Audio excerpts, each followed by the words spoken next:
My name is Margaret Ann Windsor. I was kidnapped from Buckingham Palace in 41, brought to Moulton, Alabama, and given the name of a twin, Peggy Ann Dempsey.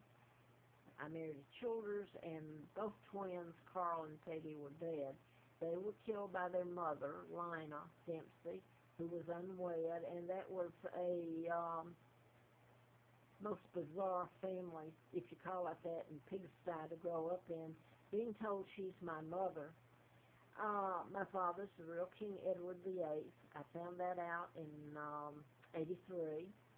I'm going to show you a picture of my Uncle George, the movie The King's Speech, making him out to be this nice fellow when they didn't tell any of the truth.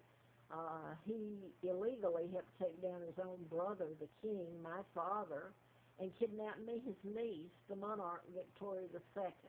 There was a 99-year seal placed on it that should tell anybody something. Why, in God's name, would you put a 99-year seal on anything unless you did it to cover up and make sure everybody was dead? So an imposter married Wallace Simpson. My father was married to Claudia Ruth O'Keefe Windsor, who at the time was considered a commoner, Catholic, Irish, American, and now then you got so preposterous you just can't get with it. Elizabeth and her brood, and let's see, Charles married Camilla, who's Catholic, and a divorcee. Wallace Simpson, who my father didn't marry, that was an imposter, she was a divorcee. And here you got the Catholic now over here with Camilla, and you've got what can be, well, they call my mother a commoner, but I guess as time goes by and Elizabeth's gotten away with it all, well, excuse me. I'm going to take up my tape here. It's too hard. The pain and suffering and it's so ludicrous. Kate Middleton, the Middletons, excuse me, Pippa and all. Am I allowed to say that? I can't say my own name or what's been done to me, and I can't say, hey, do you think Pippa and that they just might be commoners, or how did time change? And what they've done is they have deleted me and my sons, Mark and Scott. I'm the legal heir, then Mark, then Scott. They left out my father because they demoted him into nothing because he married, well, the New World Order did it too. The Rockefellers, Rothschilds, Roosevelt, Kennedy, who was ambassador, helped in my kidnapping. So now then, so maybe I can get this up. I'm going to focus on when I came to Roanoke and I found out that I'm allergic to chemicals. I have an immune disorder. I get near certain chemicals and I react, my immune system attacks itself. And it may sound simple, it's not, especially, and this is all I'm going to say about it, I've been force-fed chemicals, placed, when I was able to get an apartment where the air conditioning goes out, I lose my deposits, I have to leave, I'm so sick, and it's tearing my body apart, my liver. My doctor asked me that I want to donate my body parts when I died. Well, no, I don't. But it's almost a joke. Who would want them? My kidneys are gone, my liver, my lungs, my heart, my veins are breaking all over. So it's a nightmare. The only way I've gotten through part of it is by trying to joke, because I couldn't do it otherwise. So I'm Edinburgh here in Roanoke is a retirement, Edinburgh Square. You associate Edinburgh with the monarch or Edinburgh, Scotland, the castles. God save the Queen. She's not the Queen. It would take God to save me, all right, from all of this. Wow. But at Edinburgh, I was taken there in '06. And it's very demeaning and dehumanizing. All of it is psychological, chemical, you name it. I was taken there right away, and I hope I'm not saying this, because I've done 3 or 4 tapes and had to delete them. They're too long. But I go in there at Edinburgh in '06, and the chemicals start right away. I mean, it's a joke. Everybody knew it. This is Jennifer Sink, and where I went today, this many years later, because I need a place to be. Winter's coming on. I can hardly get around. And the only thing is I would pray that they would stop force feeding the chemicals to where I can't get away from them. So the hopes are there because the law doesn't work for me. The law's the one telling them to do it. But I go back to them because 2 weeks after I moved in comes the paving. They're have lawn care, landscaping. They're cutting down big, huge trees, which takes your gas cutters and all that, and your blowers and your paving. So that alone's enough. And I found out that my money went to pay for it. All of that to come back and torture me. So I'm going to skip. I managed to stay there 6 months with my body going out on me. So the next HUD, Section 8, low-income housing, was Richfield in '08, which is sad because that was really pretty. Campus, flowers, fish ponds that you could fish in, and I loved to fish. But I had to leave finally. I was so sick. And I'm breaking leases here, which look bad for me. And right at the moment, it is bad. I can't go somewhere. The credit is messed up. It's unbelievable what they've done to me with everybody's knowledge. But breaking the lease, it doesn't tell that they deliberately use chemicals on me, that I had to leave, that I'm allergic to chemicals.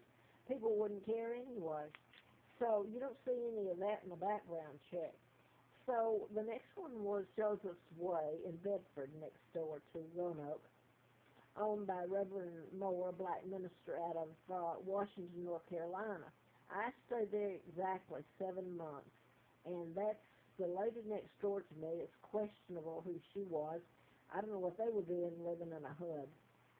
It's for low income, but she told me, and she was telling me the truth. She says, I'm going to tell you this, and she would take me outside to tell me. She says, what they're using in there in the air conditioning heating unit is tearing veins, breaking them in your legs, clots. And she's right. I had no problem whatsoever when I went there, and that was in July. The air conditioning there went out the day I walked in.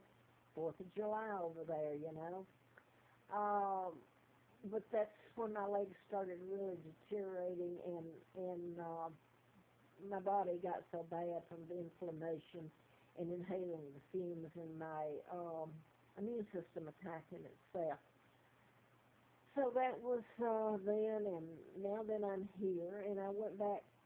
It's very degrading to go back to people that should be locked up for and prosecuted in jail for assault and battery, conspiring, for trespassing and coming in your apartment. When you've got a sign on the door, don't come in, it's locked. I even put my own lock on it, which they picket. They've done this throughout the years. So today I had to go back and hoping, well, if I do get an apartment, please let it all stop and nobody spray and nobody do any of this. Well, I went back to Edinburgh, and at first they told me they didn't have one. Wouldn't for 5 years. Nobody was going to die. So that's a joke. It's for older people like me. So then I pursued it. They called me, and they've got one. Jennifer, the manager, called me and says, well, we do have one. So I go over there today, and it's really a cute little studio, but then anything looks cute to me. It's got a stove, and I could cook if I had money for food or clothes. Forget clothes. But anyway, she was very rude. And I'll say this, and this happens wherever I go. So if anybody get this in your mind, the psychological warfare that's involved in just this and the chemicals, I come out the door, and there are trucks there that are going to clean the gutters. Well, it's got a retired vet group at the bottom of there's about 2 or 3 of those trucks. thought I got pictures of them. I got a couple I put up about Edinburgh and the pictures, but I didn't get that much. But it's got the ladders that have other trucks there that are. I really don't know what it said on them, but you could see the vehicles there, and you could smell the stuff like varnishes and stuff. So they're remodeling and doing all this, and they're going to do the gutters. So I didn't take the apartment because it's going to be the same thing all over again. So I probably lost it. I knew there was something else I wanted to say that I'm not getting in here. And I'm going to show you this, though, because Eric Holder is under the Justice Department. Heck, he'd come after me, wouldn't he, rather than... Here's Jennifer's, well, I'll be darned, I lost her card. Where'd it go? Because they can do all this to me, you ought to be able to see their name. Here's Edinburgh.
Um,